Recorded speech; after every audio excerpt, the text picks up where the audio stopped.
I am under the presumption that I don't need to introduce the Palestine-Israel conflict. This video isn't about explaining the conflict anyways. The point of this video is to go through the history of Palestinian films because it's an aspect of Palestine not ever really talked about. So this video will go over as many different projects as I could find, varying between different short films, documentaries, and feature-length films. It is my hope that no matter your take on the matter, you hear about these movies with an open mind, and whether it teaches you something new about Palestine, or maybe even something new about Israel, I hope you at least learn something of value.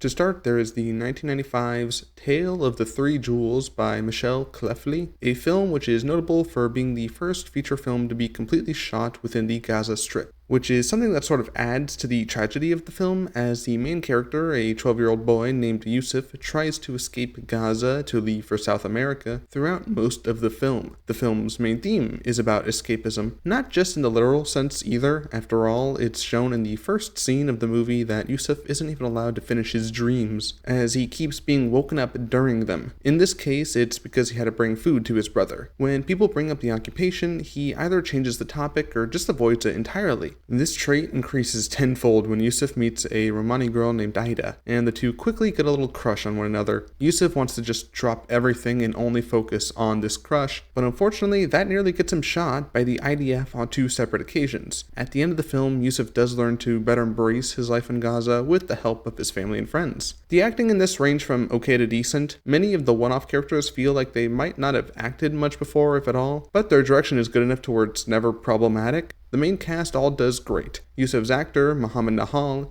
is really convincing even though they're a child actor. The actress who plays his mother does a standout job too. She feels warm and motherly in a very real way. Overall, I think even without the real-world context, the movie is genuinely quite decent. Good characters, good music. For being the first ever feature film shot entirely within Gaza, you could do a whole lot worse than this. Next up on our list is the 2014 film Ouroboros by Basma Al-Sharaf. This time it's a documentary, though this one isn't quite like any documentary I've ever seen. It seems to primarily focus on the mundanity of life in Gaza. There's a guy singing a song that sounds like it's from a Western musical. There's a shot of someone swinging on a swing set, of people doing chores, of cutting hair, making food, walking, driving, failing at doing card tricks. A lot of it is, interestingly enough, in reverse, and I have a few guesses as to why. My first is that it makes every movement a whole lot more noticeable. It really helps you take in the different actions no matter how common they are. It also gives a distinct wrongness to everything, as though sure it is mundane life, but there's something off about it, which, given the whole occupation thing, does add up. The film has a quote which is probably on screen right about now, but I'll also read it out loud because it really does feel like the core thesis of the film. Perhaps out of vanity, it seemed to me inappropriate that the place where I was condemned to live should not appear shut in but spread out and almost welcoming. A prisoner may find consolation in a cell with heavy iron bars than in one that superficially resembles a normal room. Overall, the film has some very engaging shots and scenery wrapped around an unyielding look at how Palestinian life can sometimes get so close to just being plain, ordinary lives, and yet there is still the bizarre reality that is the constant destruction that has happened, the destruction that will happen, and so the call for anything as normal as even romance must remain unanswered. There is also some really lovely piano playing in some of these scenes. The 2016 film Ambulance is hard to talk about. The facts of it are easy enough. It was directed by Mohammed Jabali. It covers the 51 days of constant bombing in Gaza in 2014. The film reads like a found footage horror movie, like it's the first Cloverfield film, but it's Mohammed Jabali getting all the footage himself, and the horror is very much real. The film gets up close to some people who have just been bombed, though none of the gore will be shown in this video.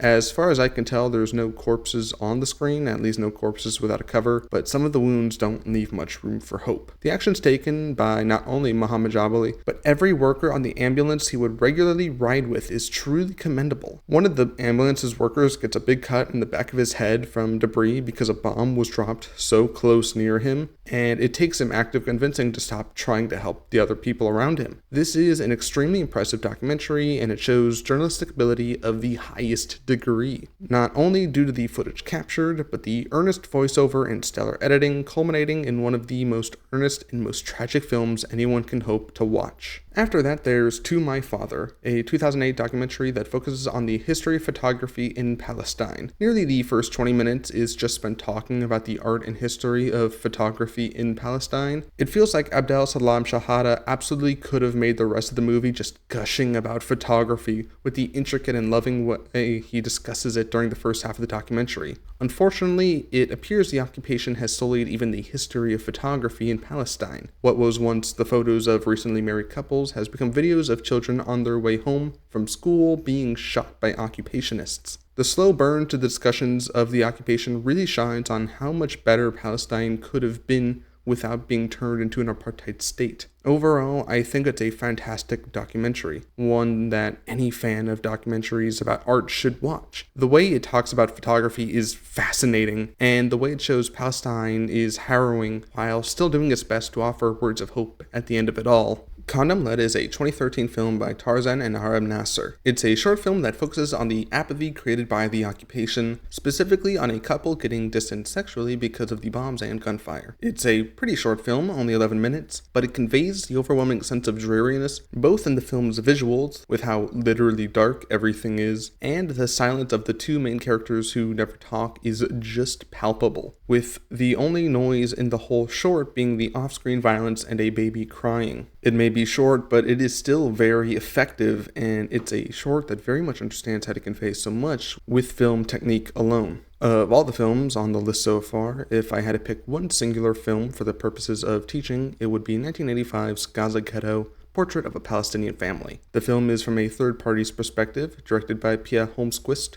Joan Mandel, and Pierre Bjorklund. The film interviews Palestinians, and it also interviews Israelis, most notably an ex-Israeli Prime Minister, Ariel Sharon. The film does this thing quite regularly, where it gives Ariel Sharon the chance to speak, where you can hear his answer to a question in full, and then it immediately cuts to proof that everything he just said was complete nonsense. To hear the lies and then have the lies be carefully unraveled with damning proof, it really is quite a thing to see. After that, there is a true standout in the film 3000 Nights by Mai Masri. It's a feature-length film about a Palestinian teacher named Lyle, who, whilst pregnant, gets taken to an Israeli prison because she gave a free ride to a boy she didn't know, a boy who may or may not have attacked an Israeli checkpoint. The film is fictional, but it is based on the testimony of several Palestinians who were Israeli prisoners. There is a whole article that goes over an interview with Mai Masri if you want to read it. The film also cuts to real footage at the end and during segments where a TV is being broadcasted. The film displays the cruelty of an apartheid state, the unfair treatment of Palestinians, even if it doesn't lead to death, though it oft can.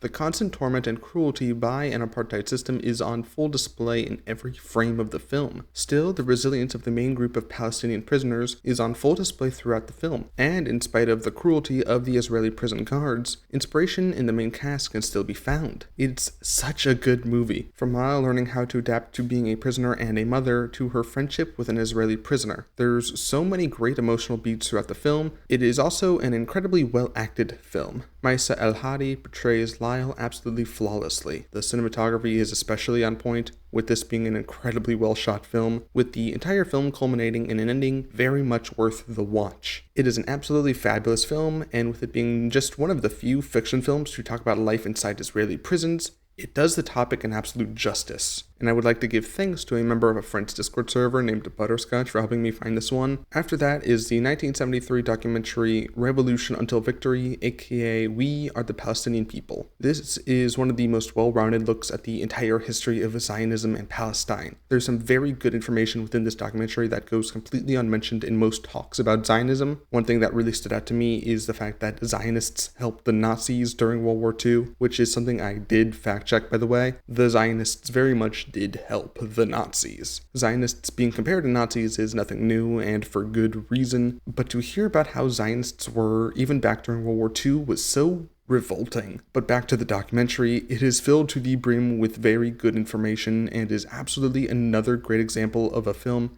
anyone who wants to learn about the history of Zionism should absolutely watch. After that is the 2020 film simply titled Gaza by Andrew McConnell and Gary Keane. The film, while not directed by Palestinians, does feature interviews with Palestinians in Palestine, and so it counts for the purposes of this video. It is another documentary. It has a pattern of highlighting Palestinians and their story, then focusing on the effects of the occupation. It takes a full look at life in Gaza, with so much of the film absolutely brimming with life. On a lighter note, while many are debating if the new James Gunn Superman movie is about Palestine, I would like to mention that about a half hour into the documentary, there is a scene that does feel so intensely similar to the scene where Bravia is about to invade Jaradpur, just without the superheroes coming to save the day in the end. I'm not claiming this documentary inspired the new Superman film by any means, but it is worth noting that there is absolutely an easy comparison to make between Bravia and Israel, whether intended or not. As for the documentary itself, it's not unlike Ouroboros in its focus on ordinary lives, though the film is much more of a standard documentary than Ouroboros, and the film finds many interesting people to interview, like a father who probably has the most children out of anyone in Gaza, a woman who puts on a fashion show, and a rapper who was shot by the IDF as a child. The film takes a real interest in the various lives of Palestinians, making the film feel like a real time bubble for what Palestine was like. Next is the 1976 film Some of the Palestinians by Malman Hassan. It's a simple documentary. It really is mostly just people pointing cameras at Palestinians with an occasional interview with a specific focus on Palestinians who live in camps and Palestinians in a nearby neighborhood that had just been bombed. There are scenes of Palestinian children learning English, of women taking a tour to look at some old pottery, of people gathering their things after their homes were bombed. Some people show strength, some show anguish and pain, others who have become apathetic. Much like the film Gaza, this is also a time bubble of sorts for the mid-1970s. As the film focuses on daily life, it also focuses on the tragedies, namely the scene where a mother cries because her husband and son had just been killed for the land that happened to be beneath their feet. Aftermath is a documentary focused on the aftermath of the displacement of thousands of Palestinians after the Six-Day War and the rebuilding of society after being displaced.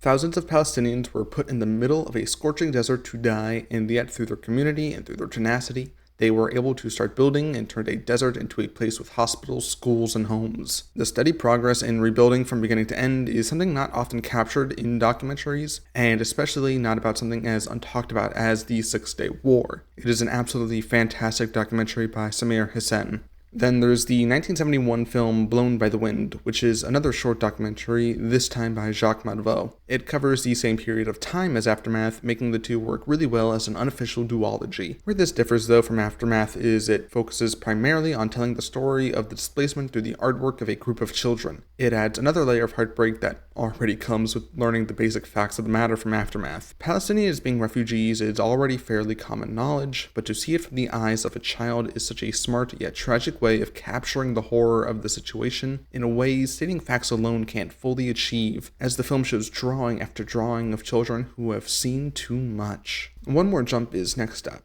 Or rather, it would be if I could find the movie. I used the Palestinian Film Institute to find out about most of the films you've seen on the list, with nearly every movie I've talked about being part of their Unprovoked Narratives and Provoked Narratives collections. Still, the site doesn't always have the full movies actually on the site themselves.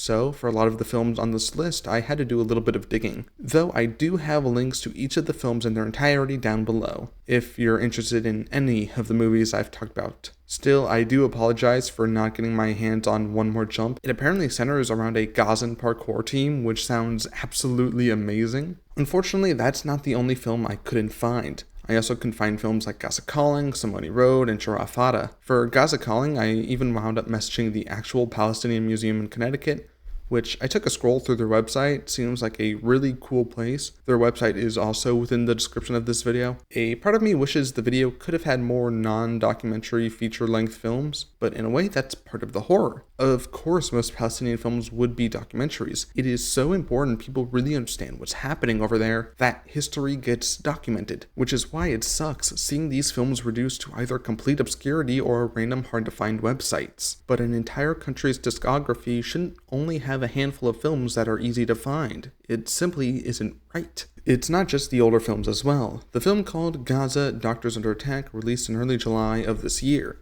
It is an absolutely fantastic documentary that takes testimony from many different Palestinians and even some members of the IDF. The film showcases so well why what's happening in Palestine isn't a war in any sense of the word, but a genocide, that these past few years have turned Gaza from the apartheid state it's been for so many decades into a place where not even the doctors are safe from being tortured and murdered. And that is, of course, just one of the many war crimes that the Israeli government is currently committing. It's an incredibly expert piece of journalism, and it was even going to air on the BBC, but the BBC didn't want that. They said the film wasn't impartial enough, which is nonsense. It's just another example of dumbasses who have arbitrarily decided that Palestinian voices are too political to the point where they should be ignored. I watched this film thanks to the help of the Palestine Museum mentioned earlier, who did this free Zoom call thing a whole host of others entered, where they showed this movie for free, as the only other way to watch this movie outside of being in the UK with a Channel 4 subscription is to watch it via a Zedio subscription service, which is an absolute disgrace for a film that should be in theaters. The censorship also gets worse the closer to Israel you get, which brings me to this video's main inspiration, the film Put Your Hand on Your Soul and Walk. It's a recent Palestinian documentary, not even in theaters yet as of writing this. It's a documentary that was only put into the Cannes Film Festival in April of this year, 2025. The documentary is about life in Gaza, which the director of the film, Sepida Farsi, was able to capture through video calls with 25-year-old Palestinian journalist Fatima Hassouna. It took just 24 hours after the film entered the Cannes Film Festival for her to be hunted and murdered by the IDF. She is just one of the many journalists murdered by the IDF for caring about the truth. As soon as I physically can, this video's description will be edited to include that film as well. A woman was murdered by a government that is still only running thanks to funding from countries such as the United States for making a documentary. Of all the films that should be shown to the general public, it should be this film. War crimes should not be allowed to go unnoticed. Because after deep diving into Palestinian film, one of the most consistent issues I've seen in regards to it is simply the censorship. It is not normal for a whole country's filmography to be so out of sight, to only be there some of the time when you actively search for it. And oftentimes the film is seemingly nowhere to be found. But it adds up, really. After all, peaceful pro-Palestinian groups are being called up straight-up terrorists by the UK government. Big news companies will go after people who call for an end to the IDF. There are documentaries from as early as the 70s that show the IDF intentionally butchering children, all for land that will never truly be theirs. Though, of course, the butchering has happened ever since Nakba started in late 1947. The history of Palestinian film is one of immense tragedy. It's not how any country's filmography ought to be. An entire country's filmography dedicated to documenting the horrors from the occupation. Of all the Palestinian films I've seen, not one has managed to escape talking about the cruel realities of the IDF. Oftentimes, it feels less like a filmography and more like a eulogy. It's insane to me that all these films can exist, that I can watch a documentary from 2014 where Israel bombed civilians for 51 days straight, that I can watch testimony from a 2025 documentary where Palestinian doctors talk about how they were tortured and about how other doctors were killed. And it's insane to me that so many would rather just pretend like these films don't exist rather than confront the fact there is a real evil out there in the world right now called Zionism. But Zionism is only strong as long as the misinformation around it stays prevalent. To speak out against, to inform, to teach, to remember the past. The IDF kills journalists for a reason. They are scared of the truth becoming common knowledge. There may be no way to get food and resources into Gaza due to the Israeli government, but we can, at the very least, do our best to support both the Palestinian people and Palestinian history, even as far too little and far too late as that feels. So I will be leaving a link to the World Central Kitchen, which is a reliable charity dedicated to feeding people. And currently they are doing their best to help feed as many people as they can in Gaza, despite Israel trying to block any food from getting in. I would also like to provide a link to the Palestinian History Tapestry. After all, it is not merely just Palestinian film that is being subdued. Palestinian history in general is becoming a taboo subject, even though the mere fact should never be considered taboo, especially in times as important as this. The Palestinian History Tapestry is a compilation of hundreds of tapestries, each one representing a different moment in the history of Palestine and its land, from Stone Age statues to the birth of Jesus to modern times. As a history nerd, this project greatly excites me and I hope to see it continue. Similarly, I would once again like to mention the Palestine Museum in Connecticut, much for the same reasons as mentioned with the tapestry. They regularly host showings of different films relating to Palestine, and I need not mention how important that is, After all I've already said on the matter, I would also like to mention the streaming service Tubi. It's a free streaming service with very little barrier of entry, so it has an intensely wide variety of films, making Tubi probably the best singular collection of Palestinian films right now. I only talked about 2 movies that are on Tubi, Gaza and Ambulance, and if you want to discover new Palestinian films for yourself, your best bet is to go to Tubi and just search a Palestine. Still, while there's enough on Tubi to make another video, unfortunately there's only enough for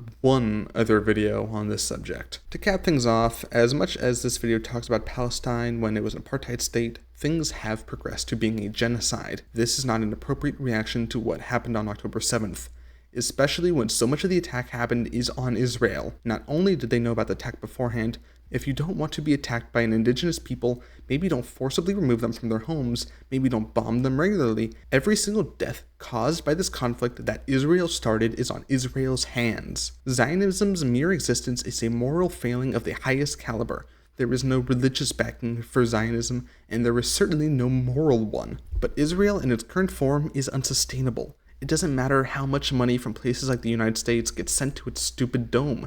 The documentation is there. The proof is there. The world is slowly growing tired of Israel and Zionism, as it should. And one day, it is my hope that there will be Palestinians in Palestine who are making movies that don't even mention Israel. And more than anything, I hope that one day, no child will have to fear the Israeli government. I just hope that day is soon.